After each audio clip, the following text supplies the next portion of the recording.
Hello दोस्तों, welcome back to Pradeep Giri academy. आज हम करेंगे हमारा last and final session on rectification. ये एक्चुअली जो टॉपिक है ना, रेक्टिफिकेशन या फिर डिफरेंशिएट अंडर इंटीग्रल साइन या फिर बीटा गामा फंक्शन, ये मुंबई यूनिवर्सिटी को कंबाइन करके एक ही मॉड्यूल दिया गया है। यस एग्जैक्टली सुना आपने। मुंबई यूनिवर्सिटी में सेमेस्टर 2 में अगर आप ध्यान से देखोगे तो ये पूरा एक ही टॉपिक है एंड ये बहुत बड़ा मॉड्यूल है आप सभी के लिए, but still I hope so आपने एंजॉय किया होगा। और रही बात पुणे यूनिवर्सिटी की, तो वहाँ पे आपको इंडिविजुअली 2 अलग अलग टॉपिक्स है, जैसे कि एक ट्रेसिंग ऑफ कर्व है और दूसरा हमारे पास होता है बीटा गामा, एंड जिसके अंदर आप GUIS भी पढ़ते हो, यानी कि डिफरेंशिएट अंडर इंटीग्रल्स है। ओके, तो ये सारी चीज़ें आपको धीरे धीरे समझ में आएगी जब आप सिलेबस के थ्रू जाओगे। एंड अभी तो फिलहाल आपका सेमेस्टर 1 है एंड ये टॉपिक आपको सेमेस्टर 2 में है, तो देखेंगे हम इसे। और कोई बच्चों को ये सेमेस्टर 1 में भी है। यस, ऐसे बहुत सारी यूनिवर्सिटी है जिनको ये बीटा गामा फंक्शन सेमेस्टर 1 में, हम एनालिसिस करते हैं तो हमें समझ में आता है, आप लोग को नहीं समझ में आता। इसके लिए हमने ये सेशंस जो है कंटिन्यू रखे, क्योंकि बहुत सारे बच्चे ऐसे हैं जिनको ये सेमेस्टर 1 में कंसिडर किया जाता है, बहुत सारे ऐसे हैं जिनको ये सेमेस्टर 3 में होगा, 4 में होगा, 2 में होगा, वैरी करता है। इसके लिए हम कंटिन्यूसली सारे सेशंस को रख रहे हैं एंड ये टॉपिक हम आज खत्म करेंगे। लास्ट सेशन में हमने देखा कि रेक्टिफिकेशन एक्चुअली होता क्या होता है। आपको अगर किसी चीज़ का लेंथ निकालना है, अगर आपको उसका पर्टिकुलर कर्व का, किसी चीज़ का नहीं, कर्व का लेंथ निकालना है, तो हम रेक्टिफिकेशन यूज़ करते हैं। उस पर्टिकुलर टर्म को क्या कहते हैं? To find the length of the curve is known as rectification. अभी रेक्टिफिकेशन का हमने एक बेसिक सा फॉर्मूला देखा विथ रिस्पेक्ट टू y, अगर हमारा फंक्शन है या फिर हमारा function with respect to x है, उसके ऊपर वेरिंग हमने 2 फॉर्मूलाज देखे। बेसिक फॉर्मूलाज थे, सेम फॉर्मूला से ज़्यादा कोई तो फर्क नहीं था। बस आपको किसके ऊपर ध्यान देना है, dy/dx अगर ले रहे हो तो कौन से इंटीग्रल होना चाहिए, कौन सा आपका लिमिट, क्या आपका लिमिट होगा, किसके रिस्पेक्ट में डिफ्रेंशिएट करना है, एंड वही सारी चीज़ें विथ रिस्पेक्ट टू y के साथ आ जाती है। ओके, सो आज वाले सेशन में हम एक अलग टॉपिक देखेंगे। अभी तक हमने लेंथ ऑफ कर्व देखा, आज हम देखेंगे how to find length of loop. अब ये लूप क्या होता है, होप सो आप सबको पता होगा।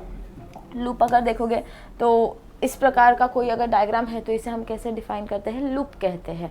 ओके, तो ये पर्टिकुलर क्वेश्चन के ऊपर ध्यान दो। फॉर्मूला सेम है, इसके लिए फॉर्मूला इंट्रोड्यूस नहीं करवा रही, फॉर्मूला सेम है, कोई फर्क नहीं है फॉर्मूला के अंदर। सो ये जो क्वेश्चन है यहाँ पे देखो, इन्होंने कहा है फाइंड द टोटल लेंथ। आपको टोटल लेंथ लेने कहा है, यानी कि पूरा का पूरा जो भी लूप का लेंथ होगा पूरा निकालना है।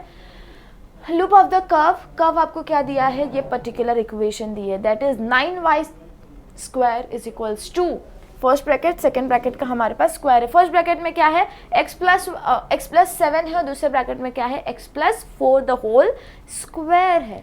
अब कैसे लूप बनाओगे, क्या कोऑर्डिनेट्स होंगे, कैसे क्या लोगे, ये आपको पता होना चाहिए। तो इसके लिए क्या होगा पता है, देखो ये क्वेश्चन को ध्यान से देखोगे अगर आप, तो आप नोटिस करोगे कि हमारे पास एक यहाँ पे टर्म है एंड इक्वल्स टू, यहाँ पे यहाँ पे हमारे पास 2 ब्रैकेट्स है।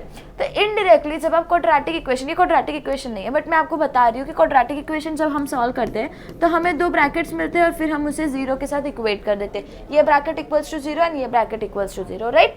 तो हम यहाँ पे क्या करते हैं पता है, इस पर्टिकुलर क्वेश्चन में भी हम सेम चीज़, कॉन्सेप्चुअली सेम चीज़ करेंगे, अलग है ये, पावर इसका अलग होगा।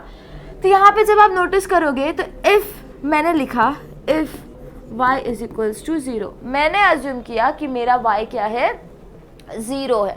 तो जब मेरा y 0 हो जाएगा, यानी कि ये पूरा का पूरा टर्म 0 हो जाएगा, राइट। यानी कि ये मल्टीप्लाई कर दोगे तो पूरा टर्म 0 हो गया, आपके पास बचेगा क्या, सिर्फ ये वाला पार्ट बचेगा इनडायरेक्टली, यानी कि 0 is equals to x+7 and next bracket क्या है, x+4 द होल स्क्वायर। अब मैं क्या कर सकती हूँ, जैसे मैं क्वाड्रेटिक में किया करती थी वैसे मैं यहाँ भी कर सकती हूँ, दैट इज ब्रैकेट को सेपरेट करके इक्वेट कर दो, that is x+7 is equals to 0 और दूसरा क्या बनेगा हमारे पास, x+4 is equals whole square is equals to 0। अब ये क्वाड्रेटिक है, मतलब लाइक क्वाड्रेटिक हो गया ये वाला, और ये वाला समझो लीनियर है हमारे पास। इससे तो आपको डायरेक्टली आंसर मिल जाएगा, that is x is equals to -7। दूसरा इससे आपको क्या मिलेगा, x+4 इज इक्वल्स टू √0 यानी 0।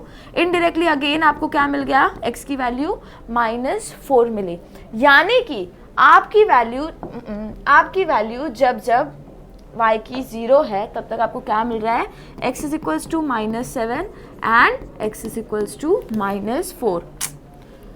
x is equals to -4। तो इसके हिसाब से अब आप अपने लूप्स कोऑर्डिनेट्स मिल गए, अब आपको आपका लूप बनाना है। लूप बनाना बहुत इंपॉर्टेंट होता है और ये पर्टिकुलर टॉपिक में डायग्राम बनाना बहुत इंपॉर्टेंट होता है। डायग्राम नहीं बनाओगे तो मार्क्स कट जाएगा, बट अगर बनाओगे तो शायद इसको कोई वैल्यू नहीं है, it's just for your understanding. लेकिन नहीं बनाना तो I am damn sure ma'am जो होंगी ना वो मार्क्स काट देंगे। तो इसके लिए आपको डायग्राम बनाना है। ओके, अब डायग्राम बनाते हैं। डायग्राम है क्या, बनाना कैसे है? हमने क्या बोला, हमारा y क्या है, 0 है, तो y इज इक्वल्स टू 0 है। तो हमारे पास एक x क्या बचा, -7 0 हो जाएगा, और नेक्स्ट क्या बचा, -4, 0। अब आप प्लॉट कर सकते हो, होप सो सीधी है, नहीं है। ये हमारा y कोऑर्डिनेट और ये हमारा x कोऑर्डिनेट, ऐसे इमेजिन कर लो, जस्ट इमेजिन। वो सीधा नहीं है, आई कैन अंडरस्टैंड। हमें जो मिला है, हमें 2 पॉइंट्स मिले, -4 एंड -7। तो -4 जो है हमारा बड़ा है ऑफ कोर्स, यहाँ पे है, और ये -7 हमारा यहाँ पे आ जाएगा, राइट।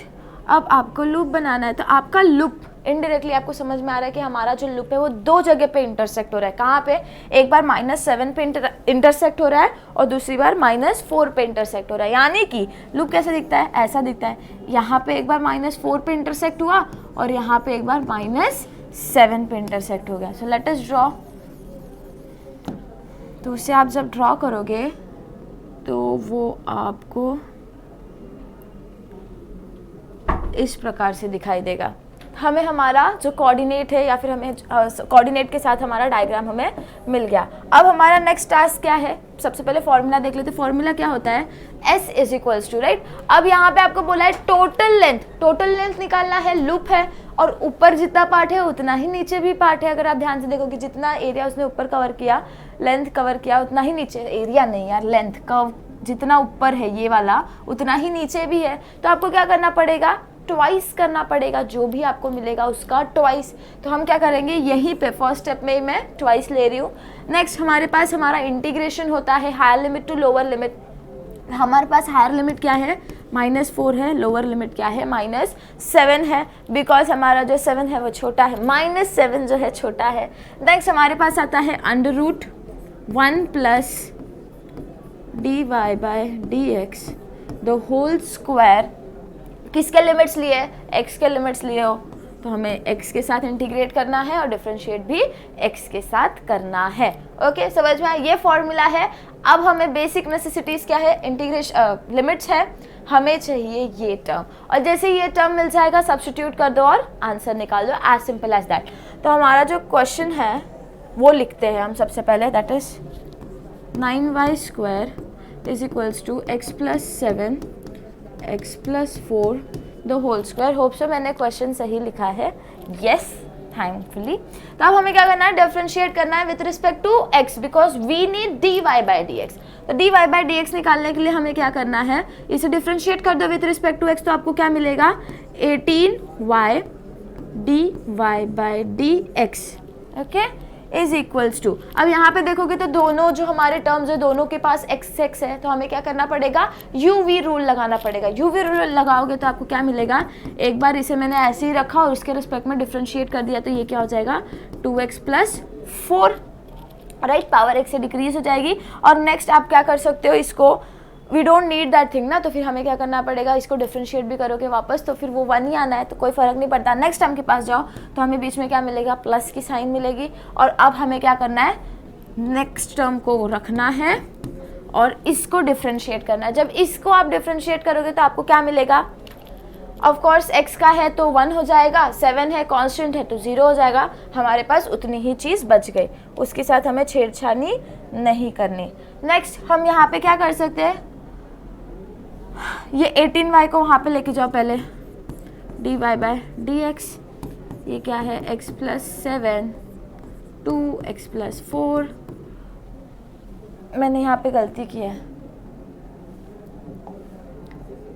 ओके। तो अब आप क्या कर सकते हो पता है, यहाँ से x + 4 दोनों जगह पे ना आप कॉमन निकाल सकते हो, तो let us do that thing पहले। तो ये कैसे हो जाएगा, x + 4 अगर मैंने कॉमन निकाला तो ब्रैकेट में मेरे पास क्या बचा, 2x + 7 + x + 4, एक तो निकाल दिया। अब आप क्या कर सकते हो, इसे मल्टीप्लाई कर दो, तो मल्टीप्लाई करोगे तो आपको क्या मिलेगा, 2x + 14 मिलेगा। 2x + 14, हमारे पास यहाँ पे क्या है, x है, और अगर मैं ब्रैकेट हटा दूँ, प्लस की साइन है तो ब्रैकेट से तो कोई फ़र्क नहीं पड़ना। तो अगर अब आप नोटिस करोगे तो यहाँ पे क्या हो जाएगा, 2x + x क्या हो जाएगा, 3x हो जाएगा, एंड 14 + 4 क्या हो जाएगा, हमारे पास 18 आ जाएगा। वो आप कर सकोगे। और हमारे पास डिनोमिनेटर में क्या है, 18y। तो हमें यहाँ पे क्या मिल रहा है, x + 4 और next term 3x + 18 upon 18y। अब यहाँ से आप 3 कॉमन निकाल सकते हो, because we know that 3 6 is 18। तो अगर मैंने 3 को कॉमन निकाला तो मेरे पास क्या बचा, 3x + 6। अब ये 3 1 जा 3 6, again you got is x + 4, next term is x + 6 divided by 6y। Okay, अब हमारा ये किसका वैल्यू है, dy/dx। हमें चाहिए क्या, 1 + dy/dx the whole square. I am sorry, I think so मैंने फॉर्मूला में स्क्वायर नहीं लिखा है, so sorry 1 second, think so नहीं लिखा है। It happen some time, sorry. तो अब हमें क्या करना है, इसका स्क्वायर निकालना पड़ेगा, बिकॉज यहाँ पे स्क्वायर है। तो हम क्या करते हैं, squaring on both the sides, you will get dy/dx the whole square is equals to, पूरे टर्म का स्क्वायर हो जाएगा, यानी कि x + 4 the whole square. Next term क्या बचा, x + 6 the whole square. What is square of 6, 36। What is square of y square. Next हमें क्या करना है, ये +1 भी इंट्रोड्यूस करना है, तो लेट अस इंट्रोड्यूस +1।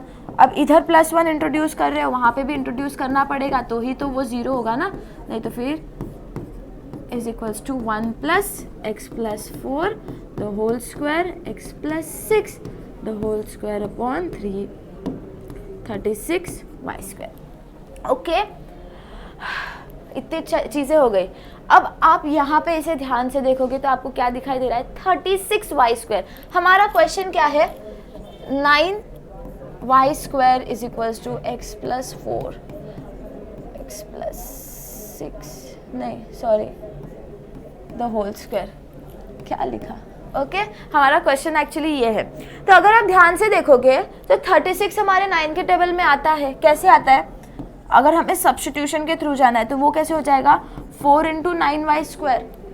ओके, अब 9y स्क्वायर की पूरी टर्म की वैल्यू आप यहाँ पे डाल सकते हो। एक बार आपको सब्स्टिट्यूशन करना पड़ेगा, बिकॉज हमें x y के साथ तो कोई डील करना ही नहीं है, जो भी डीलिंग है हमारी वो x के साथ है। तो अगर मैं उस पूरे वैल्यू को यहाँ पे डाल दूँ तो मेरे पास क्या बचेगा, ये वाला जो इक्वेशन था, थोड़ा सा एडजस्टमेंट के साथ हमने यहाँ पे सब्स्टिट्यूट कर दिया। अब सब्स्टिट्यूट करने के बाद आप नोटिस करोगे कि आप यहाँ से इसके ऊपर ऑपरेशन परफॉर्म करना पड़ेगा, बिकॉज हमें डिनोमिनेटर सेम करना है।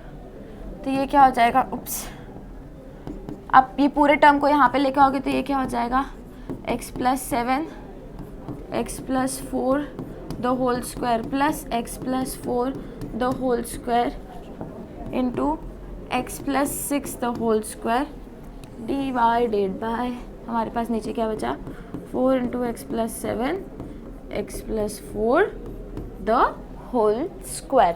अब आप नोटिस करोगे तो यहाँ से आप x + 4 जो है हमारा, उसे आप कॉमन निकाल सकते हो। So let us do that thing. कैसे हो जाएगा, अगर मैंने x + 4 द होल स्क्वायर, दोनों टर्म के साथ है ना, दोनों टर्म के साथ का निकाल दो, तो हमारे पास क्या बचा, 4 × x + 7 यानी कि 4x + 28 बचा।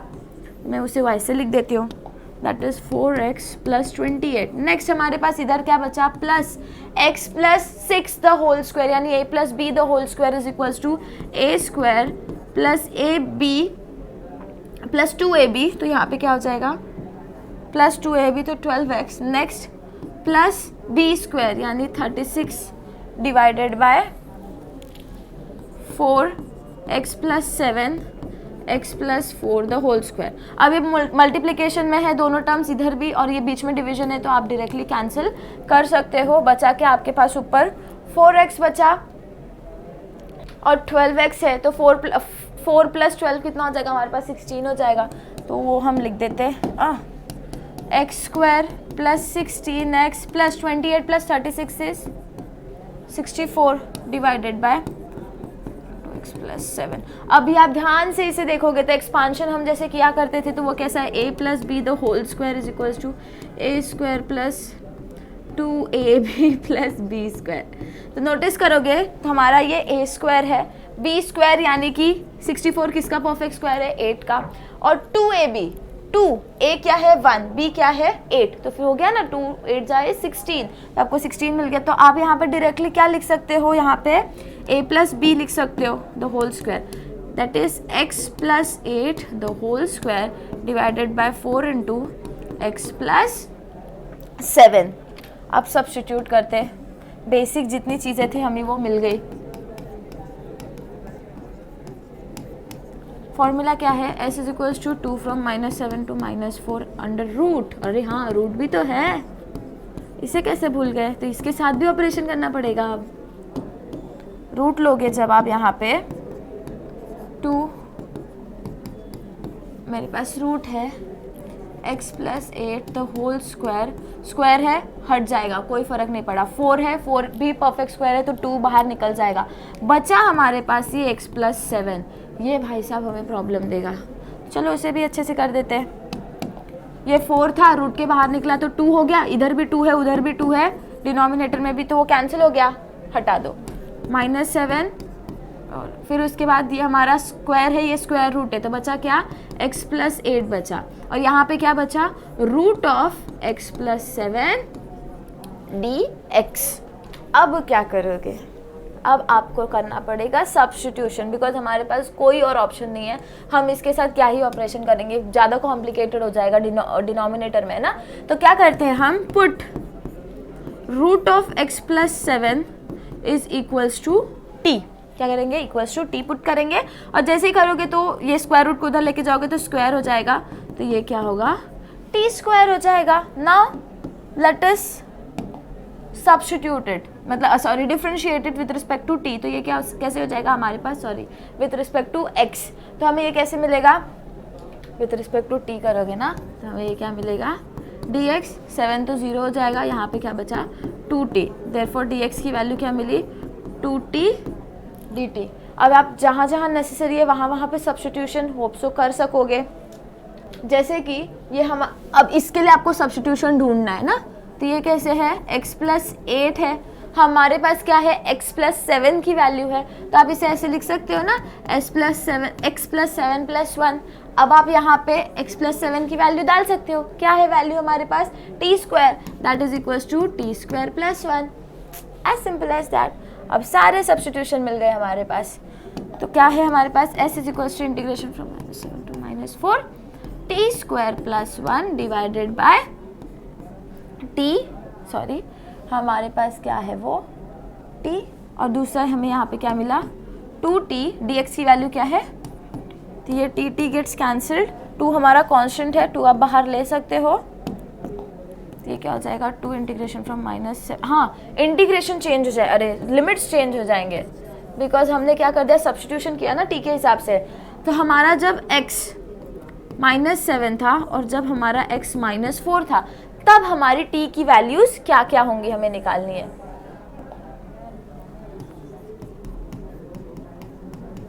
अगर मेरा x जो है 0 है तो हमें क्या वैल्यू मिल रही है,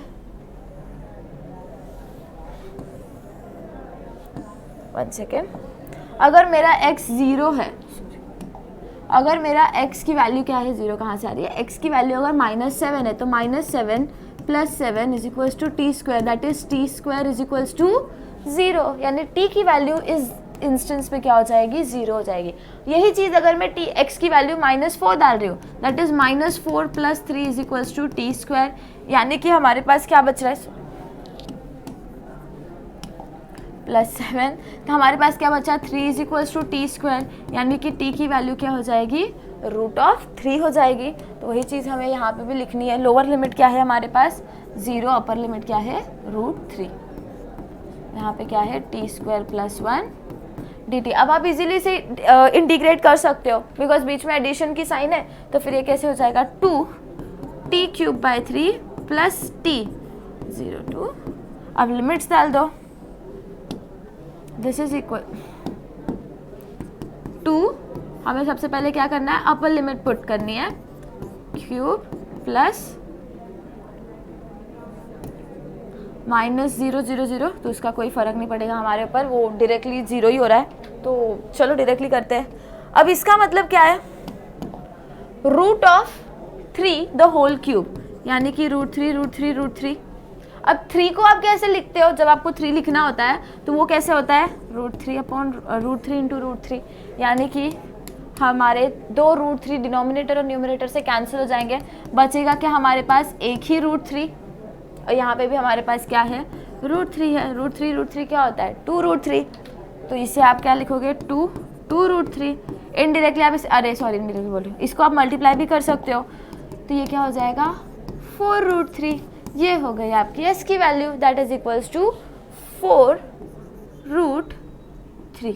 तो ये पूरा जो आपका लूप है, ऐसा कुछ जो लूप दिख रहा है आपको, उसकी पूरे लूप का टोटल लेंथ ऑफ कर्व क्या, लेंथ ऑफ लूप क्या है, 4 √3 है। ओके, सो होप सो आप ये सम सॉल्व कर पाओगे, because it was very easy, बस थोड़ा सा लेंदी था, बिकॉज एक न्यू कॉन्सेप्ट था। ओके, अब हम चलते हैं हमारे नेक्स्ट कॉन्सेप्ट के ऊपर, that is a bit important, which says find the length of arc of a curve given by, हमने अभी तक जो देखा वहाँ पे y is equals to F of X था, या फिर x is equals to F of Y था, राइट। अब हम आए हमारे एक न्यू कंसेप्ट के ऊपर, वो क्या कहता है, given by r is equals to F of theta, r is equals to F of theta. अब यहाँ पे आपको ना, अभी तक हमने जो लिखा था वो लेंथ ऑफ कर्व था, अब हमें मूव करना है length of arc. Arc hope so आपको पता होगा, अगर हमारा एक सर्कल है तो उसका अगर मैं एक छोटू सा एरिया कंसिडर करूँ तो उसे हम क्या कहते हैं, आर्क कहते हैं, आर्क ऑफ एन सर्कल।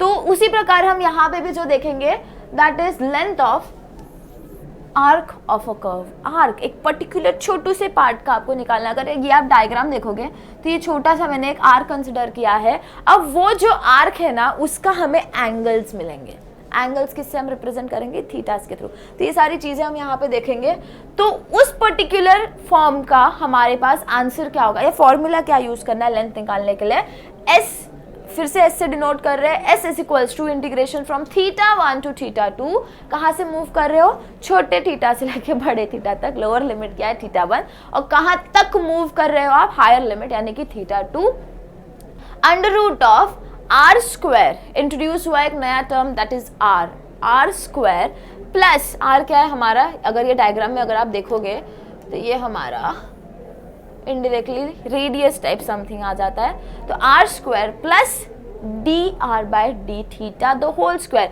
यहाँ पे आप क्या कर रहे हो, डिफरेंशिएट करना पड़ेगा आपको with respect to theta, D R by equation किसके फॉर्म में, आर के, फिर आपको थीटा के साथ डिफरेंशिएट करना पड़ेगा, तो आपको ये पर्टिकुलर टर्म मिल जाएगा that is D R by D theta, ये पूरे का स्क्वायर, और हमारे पास क्या है, integration with respect to theta. तो जब जब आप लिमिट, सेम कॉन्सेप्ट, लिमिट आपका थीटा है, डिफरेंशिएट कर रहे हो विद थीटा और इंटीग्रेट कर रहे हो विद थीटा, सेम कॉन्सेप्ट। अगर मैंने आपको यही इक्वेशन, मैंने इस समय आपको कैसे दिया था, एफ ऑफ थीटा, अगर समझ लो मैंने आपको दिया theta is equals to F of R, अगर मैंने ये दे दिया, उस इंस्टेंस पे आपका फॉर्मूला कैसे मूव हो जाएगा, तो सेम चीज, बस लिमिट चेंज हो जाएगी, किसके रिस्पेक्ट में डिफरेंशिएट करना है वो चेंज हो जाएगा, किसके रिस्पेक्ट में इंटीग्रेट कर रहे हो वो चेंज हो जाएगा। जैसे कि s is equals to integration from r1 to r2 under root of r square 1 plus r square into d theta upon dr the whole square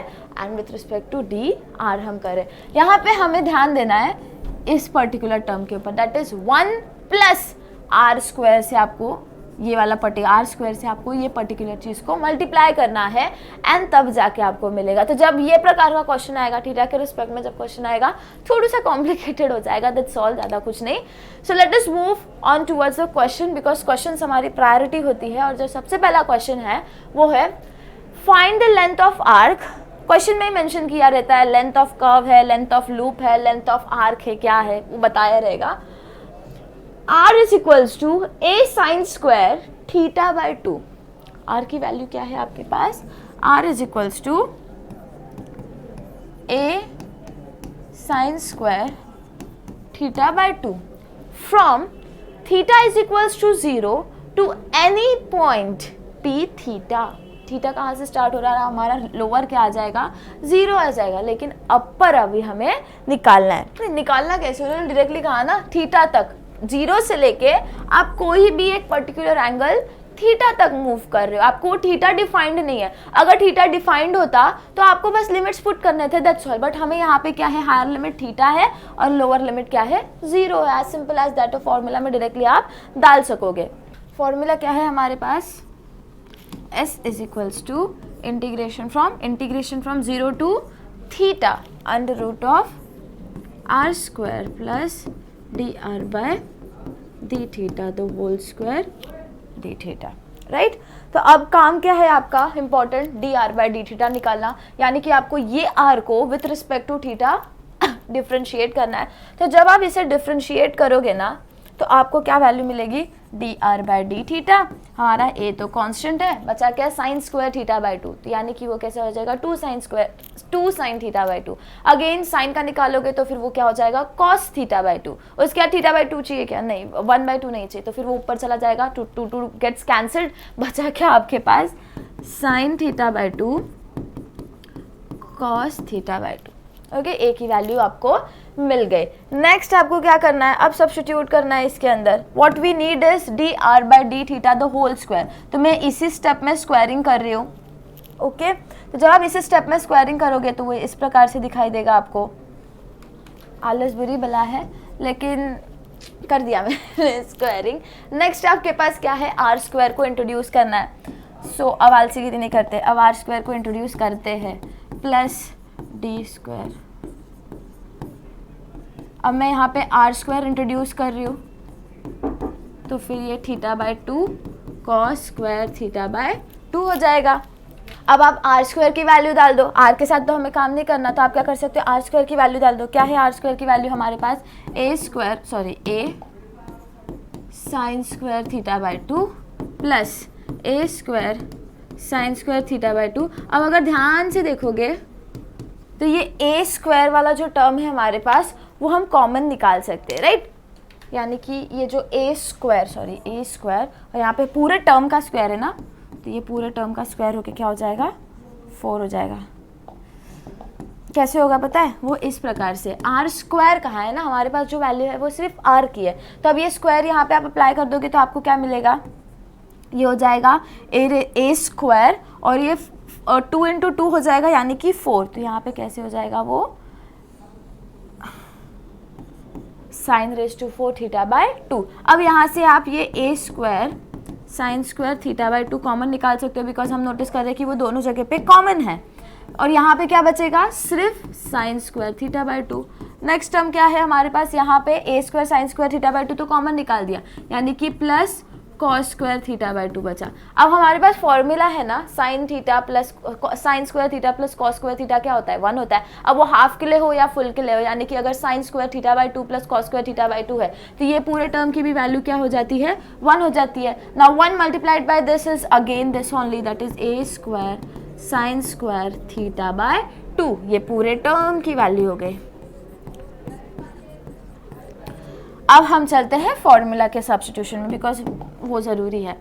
तो s is equals to integration from theta to theta 0, integration के बाद हमारे पास ये पूरे term की value जो आई वो लिख दो। अब आप नोटिस करोगे रूट है, स्क्वायर है, पूरे टर्म का हट जाएगा, रूट भी हट जाएगा और ये स्क्वायर वाला टर्म भी हट जाएगा। ए हमारा कांस्टेंट है तो फिर मैं ए को बाहर ले लेती हूँ, क्यों अंदर रखना उसे, ए को मैंने बाहर रख लिया। अब हमारे पास क्या बचा, साइन थीटा बाई 2 का इंटीग्रेशन क्या होगा हमारे पास, माइनस